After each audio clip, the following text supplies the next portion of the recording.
He's speaking live right now. Let's watch. After the game, my dad pointed that out, and he said, you know, Chris was open, wide open under the basket, and you should have given him the ball. That was my dad. He hated ball hogs. He wanted me and my siblings to be team players.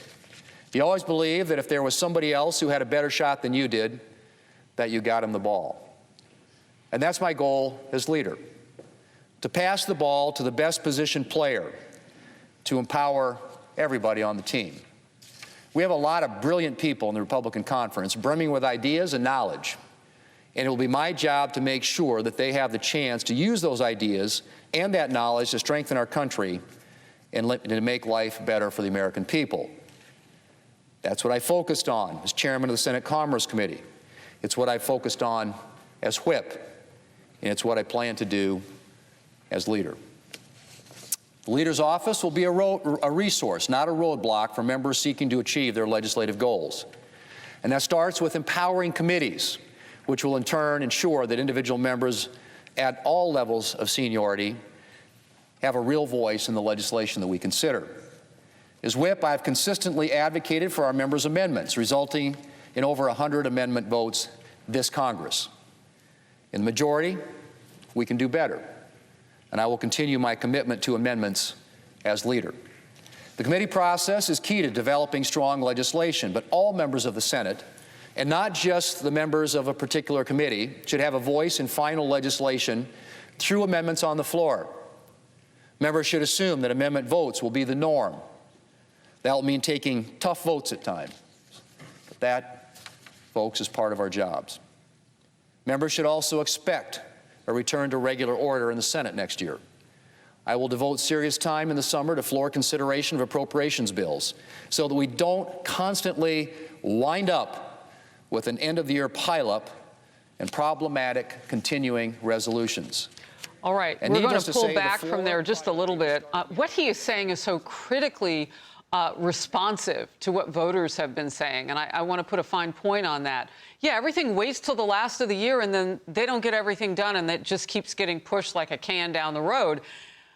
The Senate Majority Leader-elect John Thune is saying, yeah, he doesn't want to see any more of that. So he's going to begin to make some changes immediately when the new Congress starts on January 3rd, 119th it will be. Senior congressional correspondent Chad Pergram is on Capitol Hill. So we were showing just moments before we could go to the floor live, John Thune kind of laying out what his Senate leadership would look like. And then we got to hear some of it with some personal background with what his father had taught him. Chad. Well, good morning, Harris. Everyone will immediately study the relationship between Thune and the next president. The big test is how Thune will navigate the Senate traps and confirm Mr. Trump's nominees quickly. Republicans are not worried. As soon as John Thune was elected, he put out a statement in strong support of actually John Thune. And so the time that President Trump actually spoke about the leadership elections was immediately afterwards, and it actually was in support of Thune. Thune supported Trump overwhelmingly.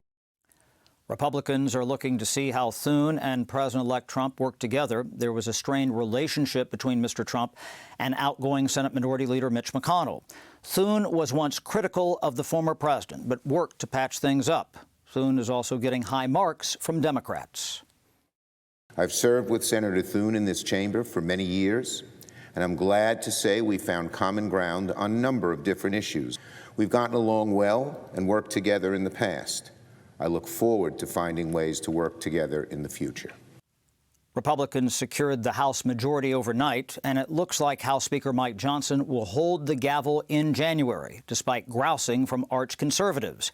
He has the support of the new president.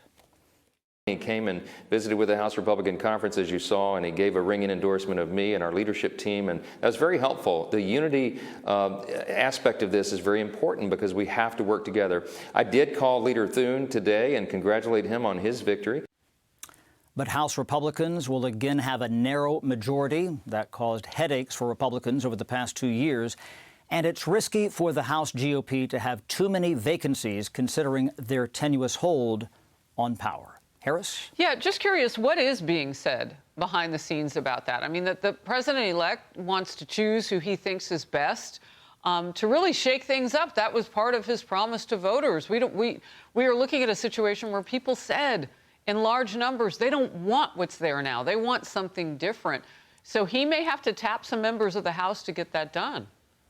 Yeah, that's going to be a problem if they lose too many members there. And in the Senate, you have a lot of these Republicans not saying necessarily that they will be a carte blanche, blank check there for President-elect Trump. They're saying we're going to do our due diligence. We're going to confirm these people. It was interesting when Thune was asked about Matt Gaetz yesterday.